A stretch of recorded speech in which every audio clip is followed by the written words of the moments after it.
Good morning, people. I'm sorry it's been, excuse me. I'm sorry it's been so long. I've been busy doing Uber so that I could get my grandkids and my kids Christmas gifts. But today, from the magazine Tomorrow's World, it's a Believer's magazine, we're going to do the story And Women Rule Over Them. Who would have guessed that a YouTube video titled, Do Schools Discriminate Against Boys would go viral, garnering over 3.2 million views. It is not likely that Tomorrow's World Canadian regional editor Stuart Wachowicz, that was a crazy name, sorry, would have known how successful his 6-minute viewpoint video would be. Nor would any of us have guessed that the overwhelming number of responses to it would come from young men and boys, many still in high school, who felt discrimination in their own educational experiences. Some responses could be chalked up to excuses and bitterness from personal failures. But is there more to it than sour grapes? Blaming others for one's shortcomings is easy, but it is just as easy and just as foolish to assume that all complaints fall into this category. While the war on men and boys has been around for decades, it has never been so flagrant as it is today, and young men in the United States, Canada, and elsewhere in the Western world recognize when they are being shortchanged. Title: A Dishonest Report.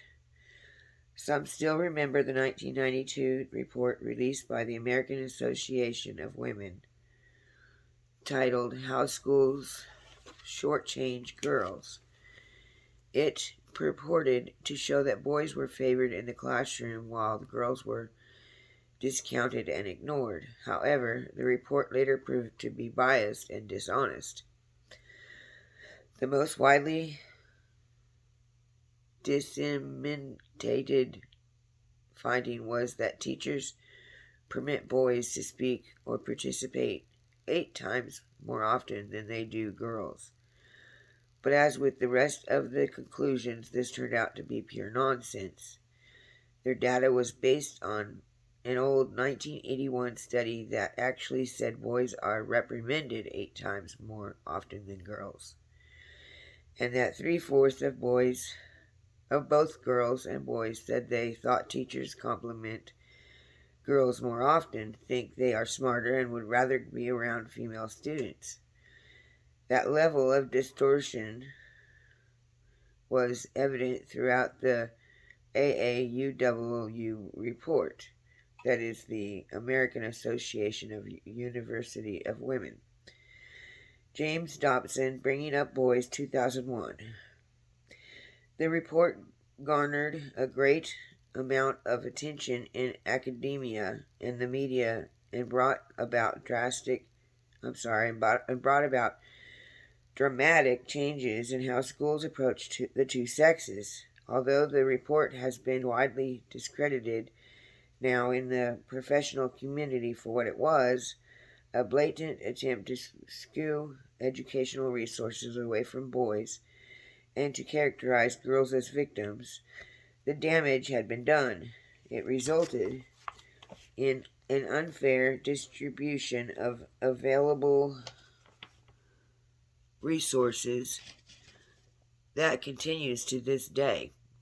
Most damaging was when the United States Congress, responding to lobbying by various women's organizations, passed the Gender Equity in Education Act, which allocated hundreds of millions of dollars per year to programs designed to redress the so-called bias against girls. Money was included in the act to reprogram teachers who were unconsciously sexist.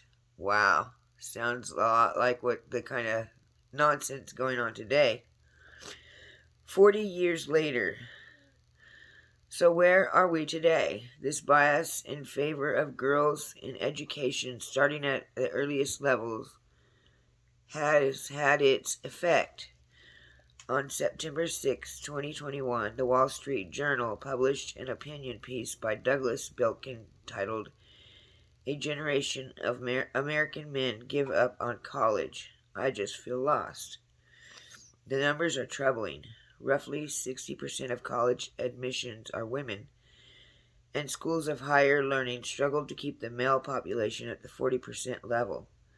Political science professor Samuel Goldman, in another opinion piece, points out that the ratio between men and women would be even worse if not for a bit of fudging on entrance requirements.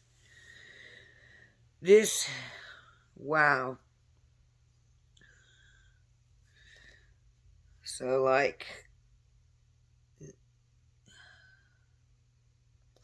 trying to put my thoughts together. This is unreal.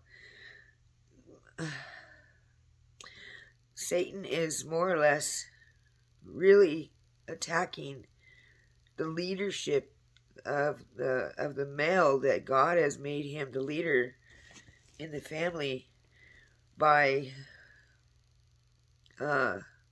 pushing them away from college to get good jobs to provide. It's just wow. The burgeoning gender gap is an open secret in higher education, with none of the fanfare that accompanies their pursuit of racial diversity. Many institutions give an admissions advantage to men.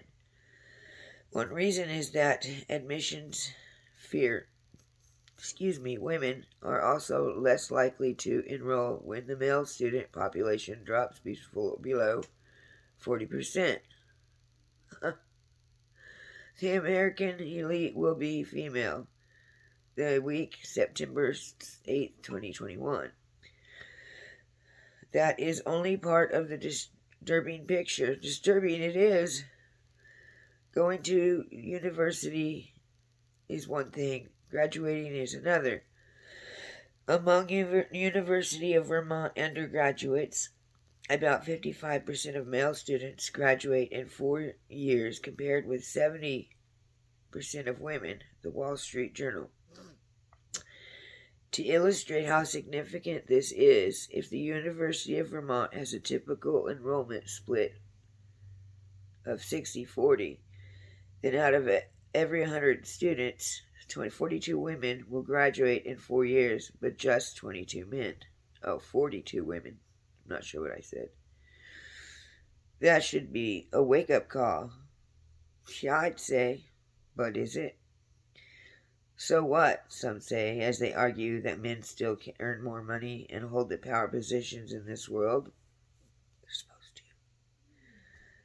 But Goldman points out that this is largely a generation effect. He explains that leaders in all fields today, whether in industry, commerce, communications, or government, began their careers decades ago, when college student bodies were more equally divided, and in some cases exclusively male. It would be surprising if the gender ratio in upper management remained the same in another 20 years. Goldman further explains what should be obvious to all. Because elite institutions hire almost exclusively college graduates, campuses are the point of departure for female dominance of publishing, the culture industry, and areas of the corporate world, particularly the massive human resources industry. Isn't that twisted and all backwards and messed up? Wow. Just goes like what I've been saying from the start. Sorry, but it's been the women from the start that's the problem. Look at Eve. And then look at how the women fought for women's rights. And they're taking over so that man feels incompetent to be the leader that God made him to be. The double standard goes beyond education. For decades, women have sought to invade practically every area that was once reserved for men. There you go. Female reporters demand equal access to men's locker rooms to interview players, and young women aspired to play on boys' baseball teams. Anything that was singularly male became a target. But could you ever imagine males being allowed into women's locker rooms or competing in women's sports? Well, now we can.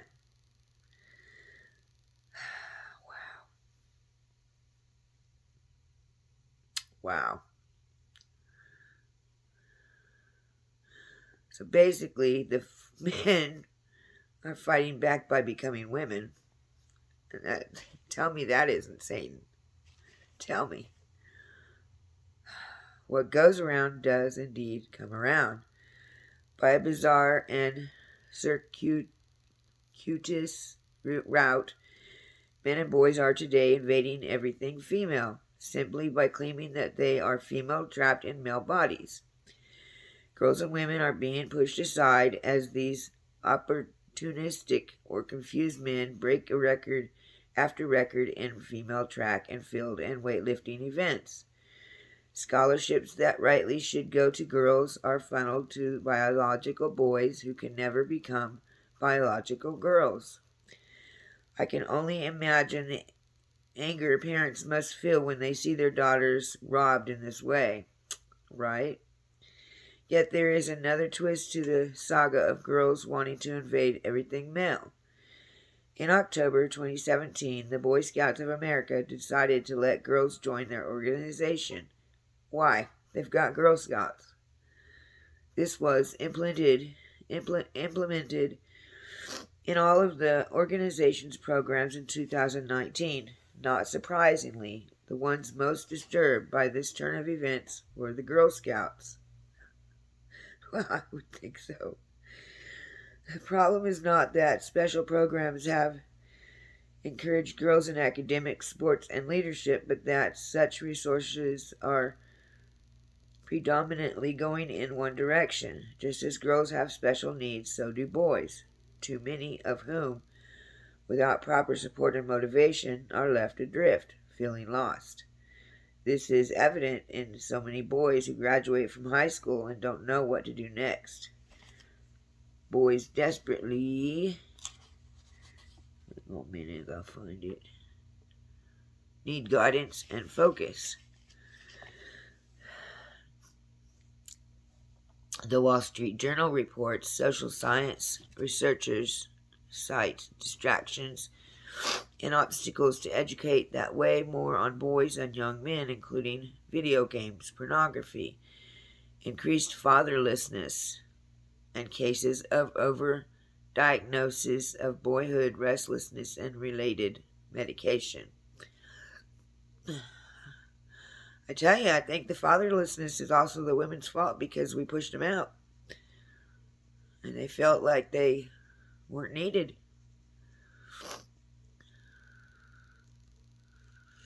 As civil engineering student Luke Wise puts it, I see a lot of guys that are here for 4 years to drink beer, smoke weed, hang out, and get a degree. What we see is a world turned upside down. Yeah, that's what I'm saying. Instead of men becoming leaders, we see many floating aimlessly as more and more leadership positions go to women. Some women no doubt rejoice in this turnaround, but thoughtful women like college enrollment consultant Jennifer Delahunty understand that this state of affairs is not good for society as a whole. That's right. It's what I've been saying for a long time. The Wall Street Journal shared this profound insight from Delahunty. The stakes are too high to ignore, she said. If you care about our society, 1 and 2, If you care about women, you have to care about the boys too. If you have equally educated numbers of men and women, that just makes a better society, and it makes it better for women. It is obvious that men and women are different physically and psychologically, but these differences are often minimized. The root cause. This thing is long, if I remember right, because I already read it once. None of this should surprise us as the world turns further away from its Creator and His instruction book for mankind. After all, if we are indeed a product of creation and design, the Creator and Designer must know what is best for those whom He created and designed, and indeed He does. The prophet Isaiah gave us God's warning that a reversal of traditional gender roles would take place at the end of this age. Really. As for my people, children are their oppressors, and women rule over them. Oh, my people, those who lead you cause you to err and destroy the way of your paths. That's what I'm saying.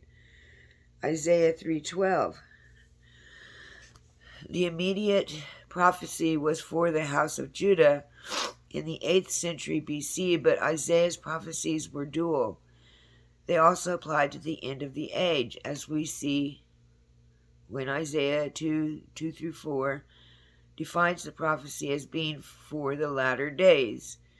Isaiah's prophecies also applied to Judah's brothers in the house of Jacob, also known as the house of Israel, as Jacob's name was changed to Israel, Genesis 32:28. Then 10 tribe, when it says Isaiah's prophecies also applied to Judah's brothers in the house of Jacob, it says verses 5 and 6.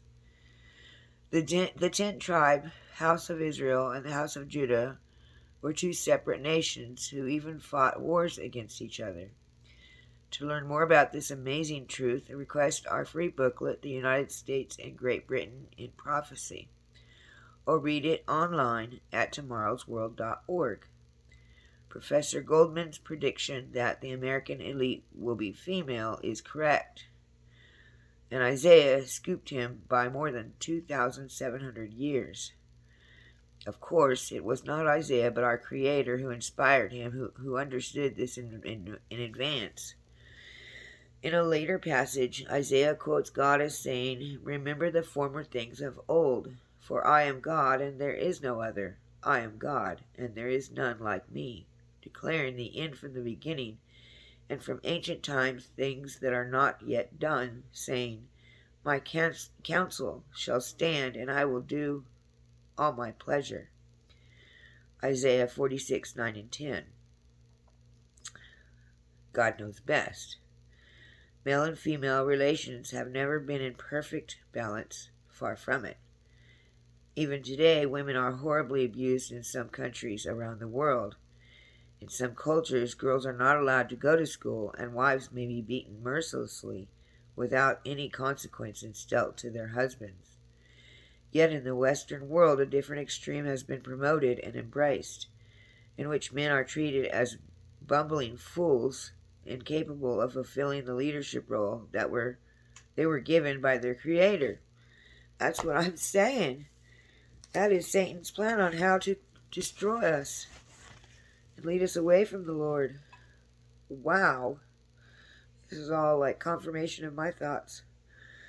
Radical feminists, many of whom are man-hating lesbians, perhaps due to abuse or other traumas in their own lives, deny the God-given roles of men and women, and too many men are not being trained to be the loving providers and protective leaders that they were created to be. The Bible lays out these simple facts. For man is not from woman, but woman from man. Nor was man created for the woman, but woman for the man. Yes. Nevertheless, neither is a man independent of women, nor women independent of man in the Lord.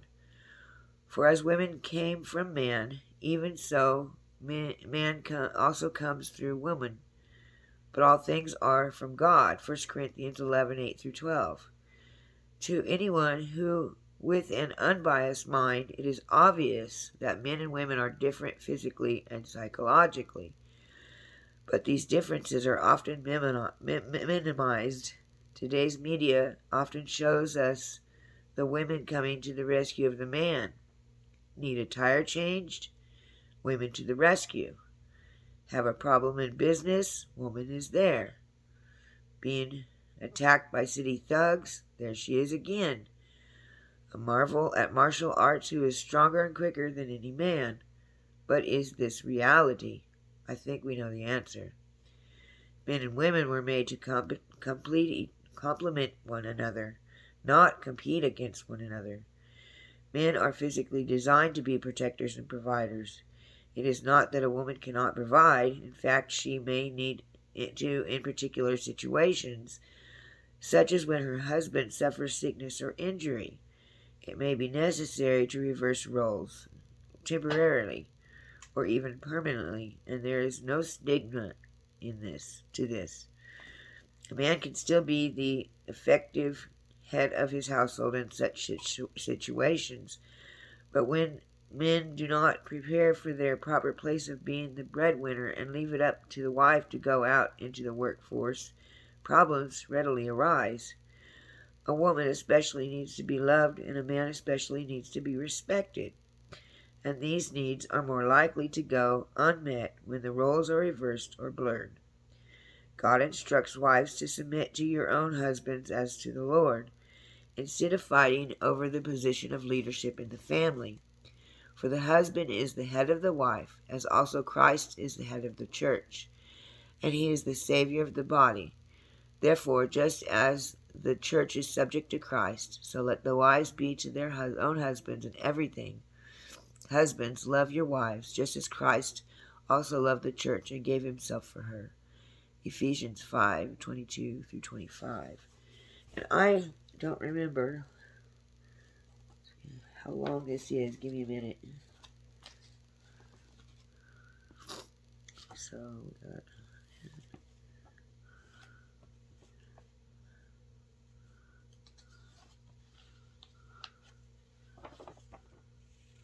okay.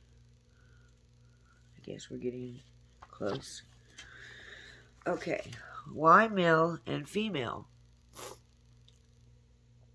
Radical feminists have long scorned such passages as sexist, not understanding that God's plan values both men and women to a degree far greater than they could ever imagine. Referring to the marriage covenant, Paul went on to say, "For this reason a man shall leave his father and mother and be joined to his wife, and the two shall become one flesh." This is a great mystery, but I speak concerning Christ and the church. Nevertheless, let each one of you in particular so love his own wife as himself, and let the wife see that she respects her husband. Ephesians 5:31-33. The unity of male and female in marriage is essential to a well-ordered society. History shows that as the family goes, so goes the nation. Marriage between one biological male and one biological female can bring children into a balanced, nurturing, and loving environment where both male and female contribute unique qualities. Family is a perfect training ground for learning good manners, care for others, self-discipline, and self-sacrifice. We know that families may not perfectly live up to this ideal, but this does not change the fact that marriage, as God intended, is the best way to perpetuate the human race. But is simply perpetuating the human race the purpose for life? Not at all. The Bible reveals that God is building his own family into which human beings may be born. The Apostle Paul quoted King David's question, "What is man that you are mindful of him, or the Son of Man that you take care of him?" Hebrews 2:6. In other words, what is the purpose of life? Why are we here? Are we merely evolved animals with no purpose and no hope beyond our short span of life on this remote planet. Paul continues, quoting from Psalm 8, "You have made him a little lower than the angels. You have crowned him with glory and honor and set him over..." Where'd it go?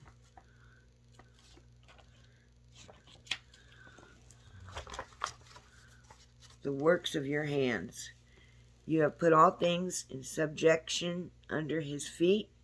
Hebrews 2, 7 and 8. Then he adds, "For in that he puts all in subjection under him. He left nothing that is not under him. But now we do not yet see all things put under him." Verse 8. Why such authority and responsibility?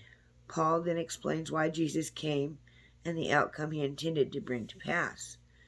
"But we see Jesus, who was made a little lower than the angels, for the suffering of death crowned with glory and honor, that he, by the grace of God, might taste death for everyone.